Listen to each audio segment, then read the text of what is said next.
You are listening to Kubernetes Bytes, a podcast bringing you the latest from the world of cloud-native data management. My name is Ryan Wallner, and I'm joined by Bhavin Shah, coming to you from Boston, Massachusetts. We'll be sharing our thoughts on recent cloud-native news and talking to industry experts about their experiences and challenges managing the wealth of data in today's cloud-native ecosystem.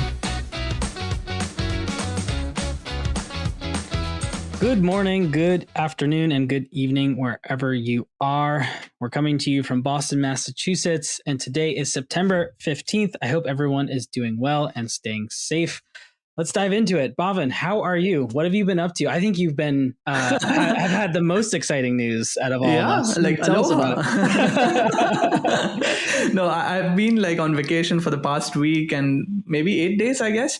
I went to Hawaii, covered 3 of the islands there. So for me, it was a really fun week. The islands are really great. Covered Big Island, Maui, and Oahu as the 3 islands. Everybody who I spoke to before the trip said you don't have enough taste to justify each island or explore each island fully.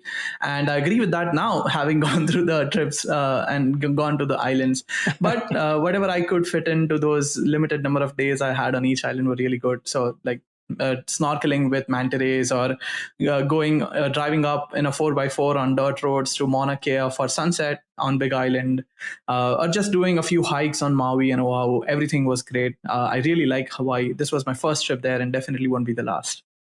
Wow. Yeah, that is pretty special. I'm pretty jealous actually as well.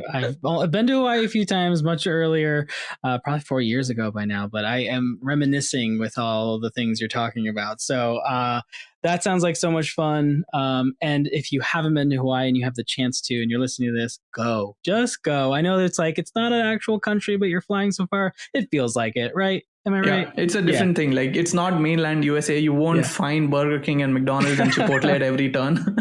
But your gallon of milk is $4. Yeah, true. Cool. Well, I had no Hawaiian vacation, but I did go on a motorcycle ride, not the 650 miles that I did the previous week, but this was for a charity called Ride for Kids for Pediatric Brain Tumors. Rever basically does this thing every year where they raise a bunch of money for Ride for Kids. And this app basically allows you to just plop it in there. And this was the last day. So September 12th was the last day.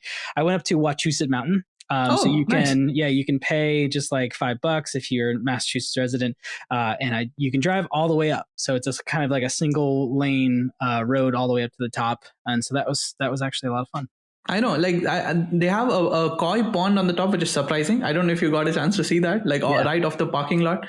I hiked what you said in the spring, and when we reached there, that was a good surprise. But then we also had found a little bakery on the bottom where we had reserved a cheesecake, or I think it was a carrot cake. So we did the hike, and on the way back we're just anticipating okay, how good is that carrot cake going to taste now? It's all about carrot and the stick, right? That's right, exactly. You gotta work for your treats. yeah, definitely a cool little place around here. I mean, we don't have many mountains in central Massachusetts. That might be pretty much the only one I would qualify as a mountain until you get out to the Berkshires. Or you have to drive to New Hampshire to go to White Mountains. Yeah, the Berkshires are pretty nice, but that's 2.5 hours from Boston, so it's quite a trip. Anyway, so today is a really special episode. It's our first episode where we have a guest on our show. Our guest today is going to be Andy Gower.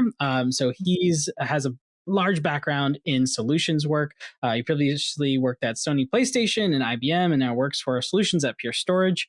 We're excited to have him on and really talk about some of the experience he has working with the various Kubernetes data orchestration systems, and really what the difference is about the different orchestration systems and what data management platforms they have. I'm pretty excited. How about you, Bob? Yeah, it's great to have Andy on, right? As you said, he has quite the experience with different orchestration platforms.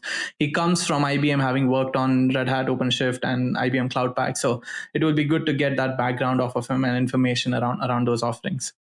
Yeah, I think he's got some specific background with sort of the Spectrum line of storage as well. So we'll dig into all those fun little facts in a little bit when we have him join the show. Before we do that, let's dive into the news, though. I know you wanted to talk about EKS Anywhere, right? Yeah, that's the only thing. Like, I came back, I was catching up on my emails and the blogs that I subscribed to, and that's the only thing that popped out to me. EKS Anywhere, originally announced at reInvent 2020, finally is made generally available. It is a service that allows you to run the EKS distro on VMware vSphere, so you can run it on-prem and connect back to your AWS console.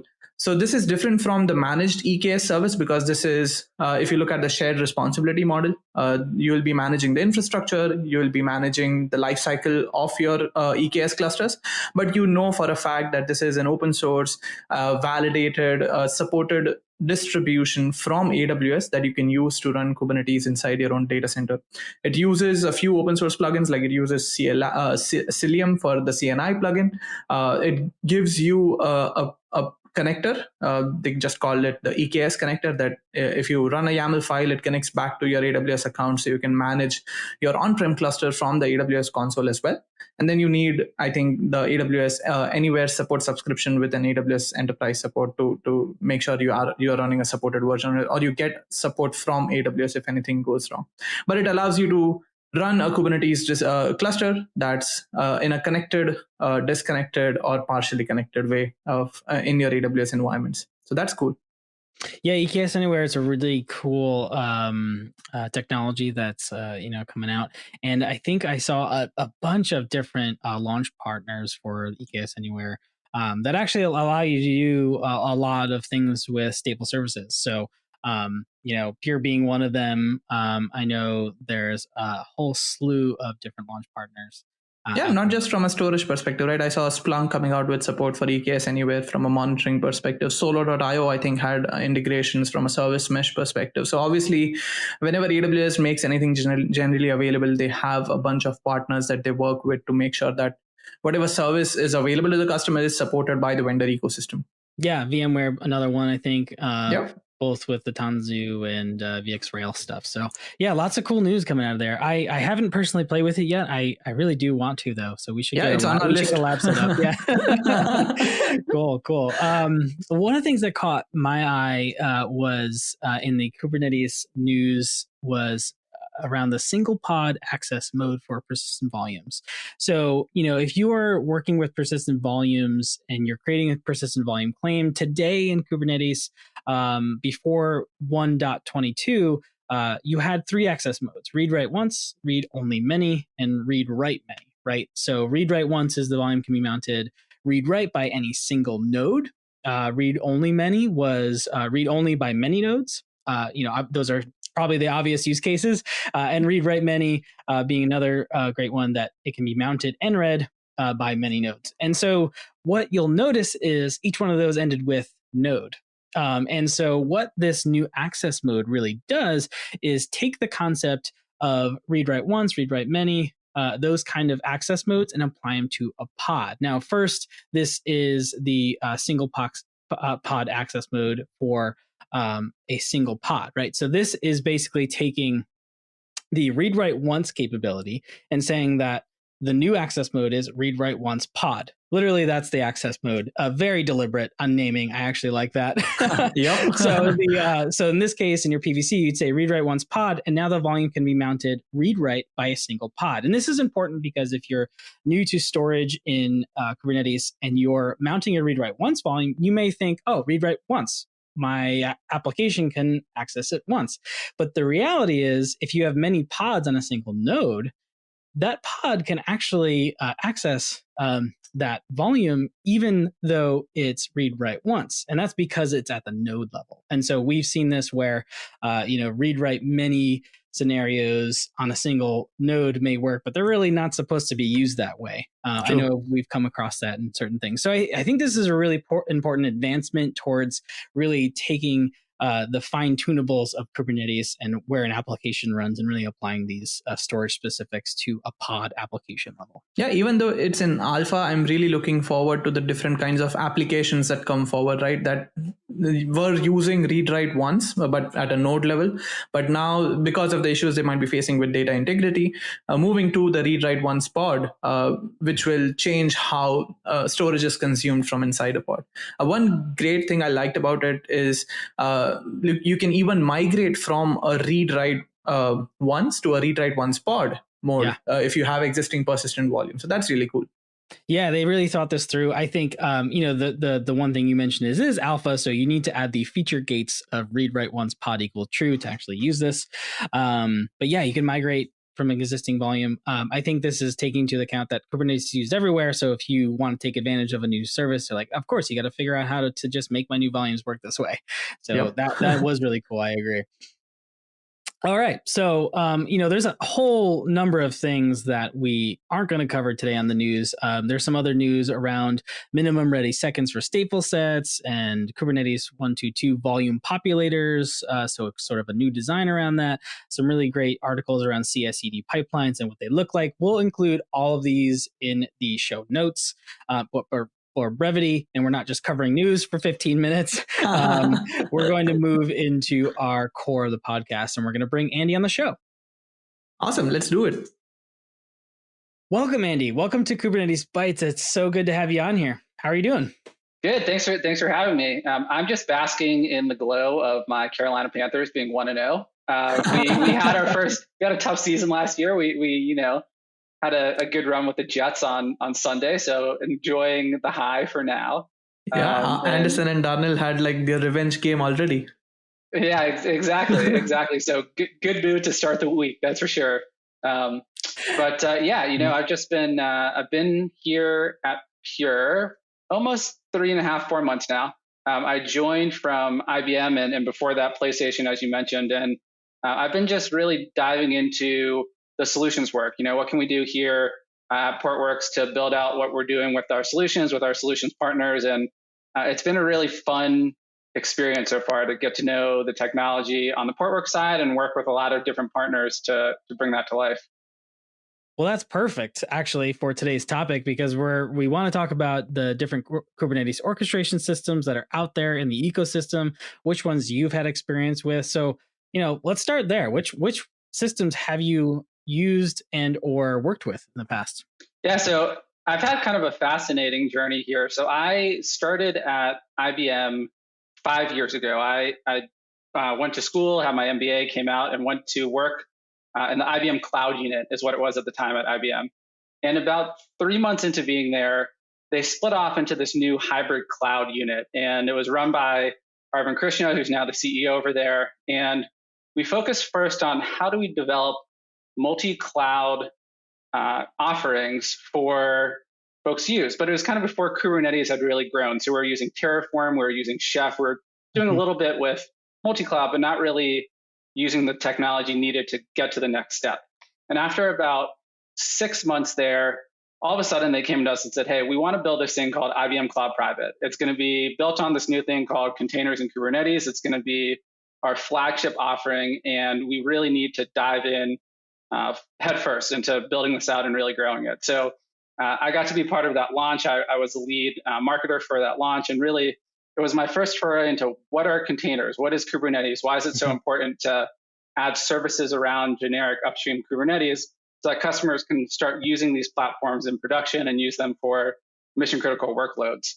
And did that for about a year, and then IBM bought Red Hat. So we went from this IBM Cloud Private product to all of a sudden $34 billion spent to buy OpenShift, and IBM Cloud Private went to the dustbin of history, and OpenShift became the de facto platform. So I had to shift my focus from IBM Cloud Private to all things OpenShift. And I spent the last 2.5 years doing a mix of work with IBM and OpenShift on the Cloud Pak side. So how do we put together apps and app services that can sit on top of OpenShift around data and integration and application development, and give those to enterprises to help build their new applications. And then I shifted to product management with IBM Storage and IBM Storage for OpenShift. So really, how do we build out the offerings needed to support OpenShift with our customers around the world? So, I've touched some of the other platforms, but my focus before joining this role was really on OpenShift and IBM Cloud Private, and then how do we support those on the public cloud? So OpenShift on Google, OpenShift on Microsoft, OpenShift on AWS. Yeah, that definitely helped you bring the multi-cloud thing to reality, right? Having the same consistent platform on all the different vendors.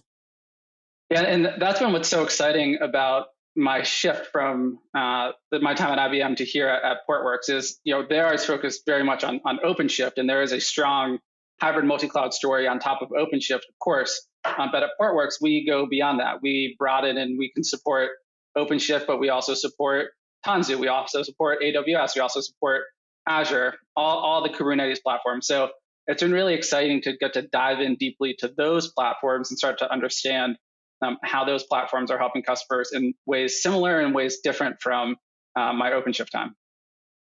Yeah, and I think, given that there's so many orchestration systems out there these days, I think OpenShift container platform is one of the biggest even today. I mean, is that what you've been seeing as well? Yeah, that's what I've been seeing. And, there's really two ways that this has come to be, at least from what I've seen. There's the folks who kind of grew up with I want to build something on-prem in my data center. I maybe tried cloud, what we'll kind of say cloud 1.0, the first type of cloud where I put stuff out there. I heard about cloud. I was just all in on cloud. And I realized it wasn't quite what had been promised to me. It was expensive. Putting a mission critical app onto the public cloud was very expensive, very difficult to manage, a lot of uptime, and had some regulatory issues. Maybe I couldn't manage the data the way I needed to. And so those folks started bringing those apps back on-prem, but they wanted the benefits of cloud. And so OpenShift really served as that first foray into, let's get those benefits of cloud and put them on your data center, give you the scalability, give you the data management capabilities, give you the ability to move that app globally where you need to, but do it behind the safety of your firewall, do it behind the safety of your data center. So I think that's really where a lot of folks have started.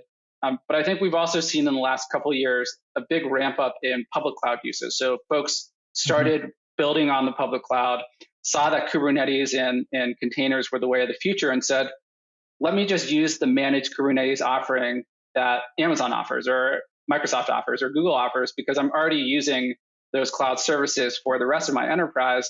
Let me just extend those to this new Kubernetes world I'm looking at. So I think we're seeing a big rise there. But I think OpenShift continues to really have a big place on-prem in the data center. Yeah, and I think, the ultimate question there is that you're getting so much extra out of the box with OpenShift container platform. You're getting multi-cloud. It kind of leads me into the place where, there are so many out there like GKE and AWS EKS, Azure AKS, VMware Tanzu, SUSE Rancher. Like there's so many, right? In your experience, like, you're getting all these things. So what benefits do organizations get when they choose an orchestration platform? Like, I know we're going to talk about data management, but there's a lot more decision making that goes into that, right? There is. And the analogy I like to use is, if you want to build a car, you could, of course, source all the parts yourself. You could build it yourself. You could put the windows on. You could put the tires on. You could put the chassis together. You could do that whole process yourself. But you would be responsible for making sure the tires still work and the engine still works, and making sure it all fits together correctly, and making sure the light signals work, making sure the whole package works the way it needs to do when you actually drive the car. I think of these container orchestration platforms as an already built car. So whether it's Red Hat or VMware or Rancher or a public cloud, they're giving you the car. They're saying, hey, here's the car. It's got all the services you need to actually run in production. The turn signal works, the seats are nice, it's got the air conditioning, and we'll take care of it for you. So if a security issue comes up with the air conditioning, we'll roll out a patch. If you have an issue with the tire, we'll help you change the tire. So as an enterprise, instead of focusing on stitching together different parts of the car, you can focus on actually driving the car and making it work for your business and putting those apps into production that you need to really make containers successful in your enterprise. So I think that's the key. It's, of course, if we all had 5,000 people working, we could do it yourself, but that's just not realistic for most enterprises. I know, and that's a great analogy, right? Like the one I remember is Jeff Bezos did a Y Combinator talk like 10, 12 years back, where he said there was a brewery in Germany that was producing its own electricity. And then eventually that they figured out that just by producing their own electricity, they're not making the beer better. So they made sure they use a local provider to handle the electricity part for it. And then they are spending time on making the beer better. So that definitely like ties into like, if I'm using a managed service, either on-prem or in the public cloud, I'm not spending time in building and managing a Kubernetes platform for my developers. I'm spending more resources in building my applications or the services that I as an organization offer to my customers and increasing the value that I provide. Exactly. If you're United Airlines, you can focus on making sure I get to my destination on time and can rebook my flight when it gets delayed instead of, building the underlying platform. And I think that's what True. makes customers happy. It's getting those apps delivered and getting those services they request. That's one of the best sort of ways to look at these different orchestration systems and cloud offerings is that you get a lot for you. But I know that there's sort of the concept of bringing back to the restaurant or brewery is that you can go to a restaurant and they can provide all the food, but you can bring your own alcohol, right? Bring your own. I guess there's a sense of sort of a bring your own in those orchestration systems and those cloud platforms as well, where some of those built-in services you may want to use, some of them you may not want to use, and you want to bring your own. So, how much do you see that happening? Yeah, and I think that a lot of that comes up when we see this kind of on-prem versus public cloud divide. We see, I think, a lot of times if someone's using something like OpenShift or Tanzu or Rancher, they are a little more advanced and a little more hands-on in wanting to build their own data services or bring their own data services into the equation. They're not looking for someone else to provide them.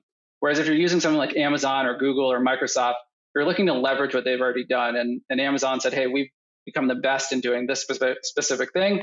And an enterprise says, great, I want to take advantage of that. And I think that's really the question most enterprises have to ask. And it really depends on what are your resources, what are your focus areas, what are your constraints. If you've got a lot of regulatory issues, if you've got a lot of compliance things you need to take care of, maybe you need to have that extra control where you own the data services, you own the security apparatus, you own some of those pieces. But maybe it's an app that's just a customer-facing web app that doesn't really have those same requirements. So some of those data services, some of those add-ons that something like Amazon or Microsoft offers are more than sufficient for your needs. So I think it varies depending on what you're doing and kind of what those requirements are. Yeah, it's all about finding the right balance. Like for some applications that I'm running, the inbuilt services might be good for the job that they do. But then for additional applications that need those specialized data services, again, this is a data management podcast. So if you need that high availability replication encryption at the storage level, not all the platforms will have those services built into the storage layer. So I guess as an organization or even as an administrator, you have to find that right balance on what can I consider as good enough and what do I need to invest more money on and build those or get those additional data services from some other vendor.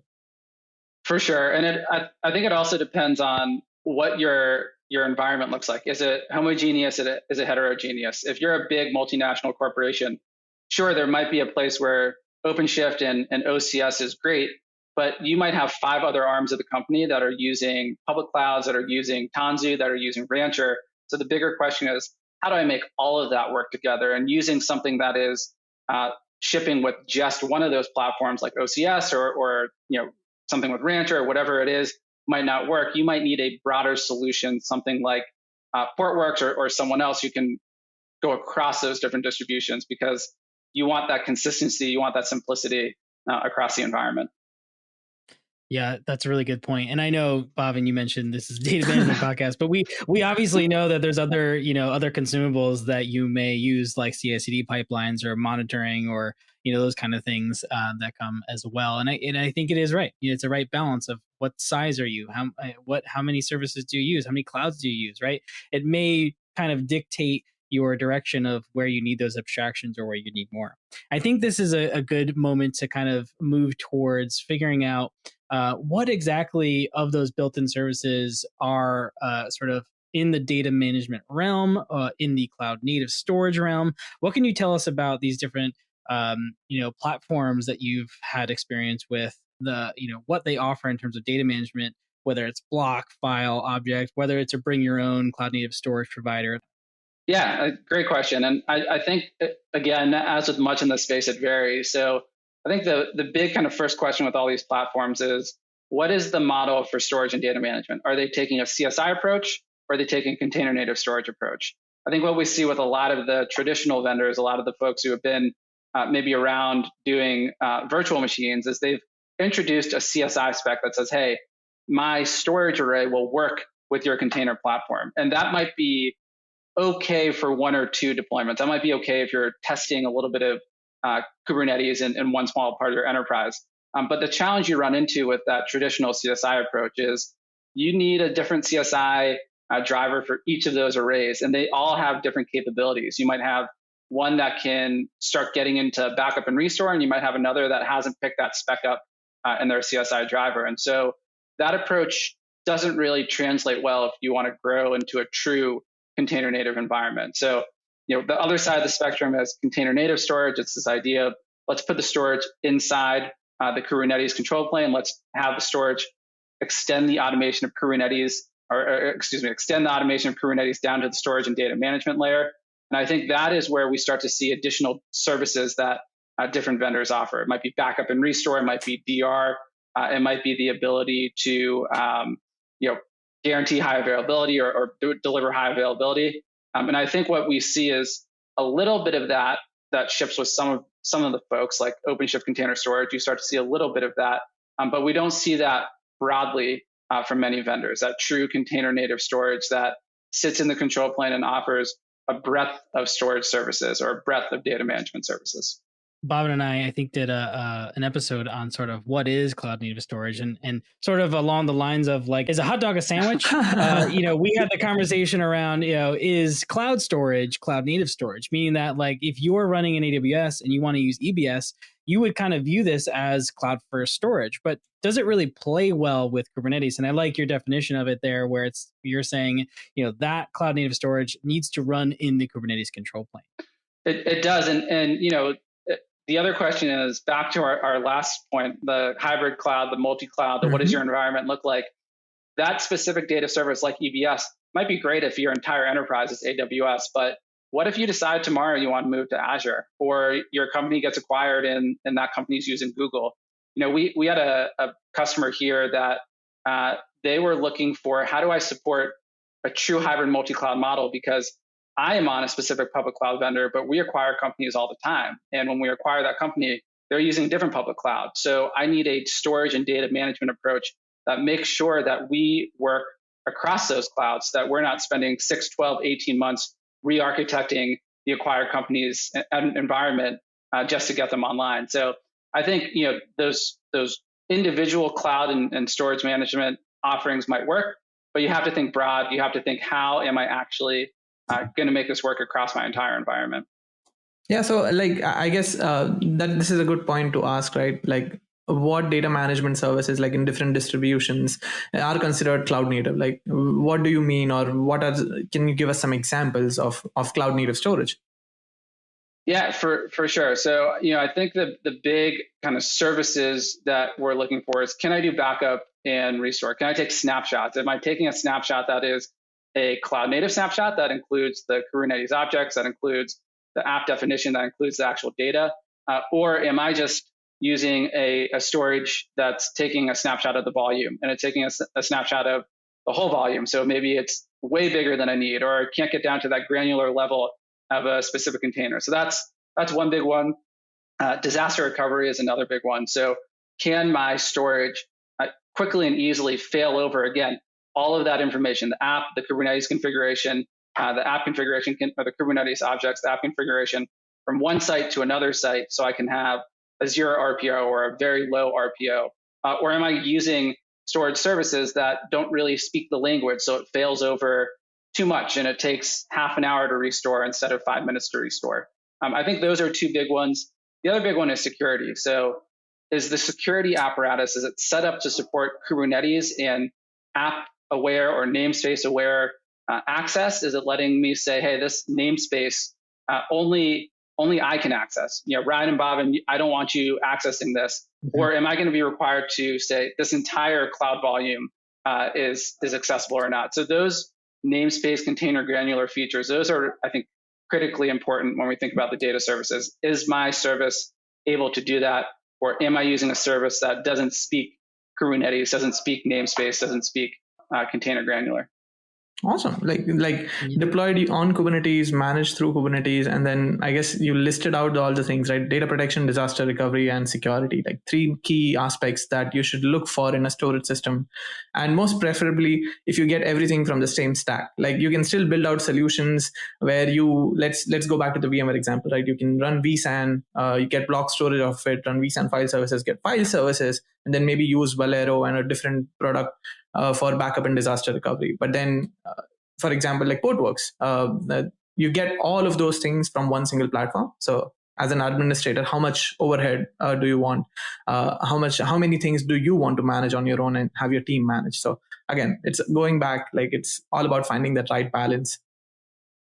Yeah, that's a really good point, Bob. And you know, I think there's a lot of different orchestration systems that, you know, come with some of these things built in, right? We talked about SUSE Rancher. They have Longhorn. OpenShift Container Storage has OCS, and then you know there's sort of the cloud versions of you know EBS and EKS, which is not necessarily cloud native storage, but it can use CSI. So those are some built-in methods. And then there's sort of the bring your own, which is, you know, the storage OSs of the world, which aren't tied to a specific cloud, or Portworx, which aren't tied to a specific cloud, that can give you that abstraction across a lot of different cloud platforms and Kubernetes platforms.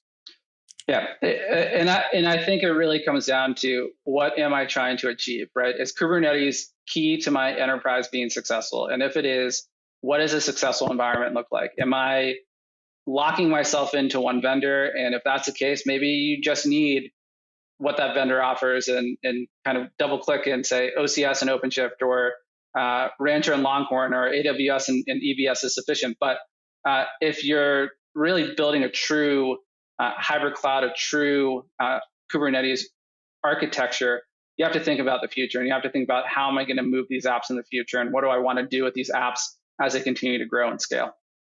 I think those are some wise words to maybe end our podcast with you, right? That's a great send off.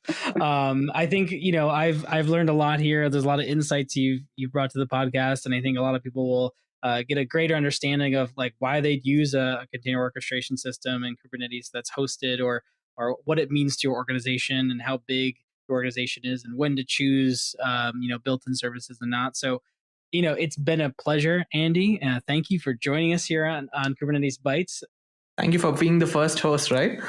Yeah. Thanks for having me. Hopefully we'll do this again, and hopefully I'll still be in a rosy mood, and our Panthers will still be on a positive trend. So we'll see. We'll see. Yeah, I don't know. Don't they play the Saints or the Bucks next week? They do. So it's a good thing you caught me before that, as opposed to after that. I think I'm supposed to say, you know, go Bucks because I'm from Boston, but you know, that's. And now that Brady's there, anyway. Well, thank you. It's been a pleasure, and I appreciate you guys having me. Yeah, likewise, Andy. Awesome. That was great having Andy on. You know, what did you think, Bob? And what are your takeaways from that conversation? I'm really glad. Like we did a great job having our first guest on. So I'm just happy that everything worked out well without any glitches and the need for re-recording things over and over again. So this was great. But going back to the topic, right? One of the key, like I have a couple of takeaways, but then overall theme was the value that any solution is providing you as an organization is basically the sum of all the problems that it solves for you, right? So when it comes to cloud native storage, it's all about that shared responsibility model. How much do you want to take on as an administrative team or as an organization? How much do you want to rely on the vendor for? What comes out of the box with the orchestration platform that you choose? Some of the services might be built in, but are they good enough for the applications that you want to run? Like, do you need those additional data services like backup and disaster recovery? If you are thinking about running applications in production, you definitely need those. You need to have a DR plan, RPO 0, sync DR, RPO of like 15 minutes, async DR. You need solution and answers for that. So you have to find the balance between what comes out of the box and what additional services you need to get from a different vendor. So the finding that difference between cloud native storage and just cloud storage or traditional storage that's presented using CSI is really important. Anything you want to add, Ryan? Yeah, and I think the one thing I'll add is that, like we talked about during the episode, is that a lot of these platforms do come with some cloud native storage options, right? You have to definitely dig in and use these tools, right? Get familiar with what they provide, what they can do for you. There is a lot of moving parts in today's cloud native storage space. Like we try to cover a lot of what's going on this podcast, but really you have to dig in. Try all of these different systems, and really learn what's going to work for your application, and specifically to the conversation today, your organization, right? Because a built-in service may not work if you're using multiple different cloud providers or on-prem and at the same time. So definitely some great words of wisdom from Andy there. I enjoyed that. Like in 30 minutes we can only scratch the surface, as you said, right? Like if you want to run any of these in production, or even like your QA environments, you need to do the work and figure things out on your own, and let a vendor help you if you need. So that comes to the end of the episode, and I will encourage anyone listening to send a message on Anchor or review us on Apple Podcasts, wherever you listen to your podcasts. And next week we have a really cool episode covering database as a service. So taking these conversations that we've had so far to the next level, really how to run your data services on Kubernetes and what different options you have when it comes to database as a service, or how hard it is to run it yourself if you don't want to do database as a service. And I think we are pro now, right? So like we are getting our second guest on. Yeah, we'll have Umair on next week.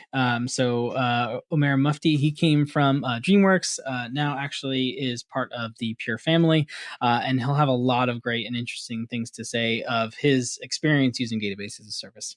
I'm really excited for the next one. Same here, Bhavin. All right. Well, until next time, everyone, take care. Thank you for listening to the Kubernetes Bytes podcast.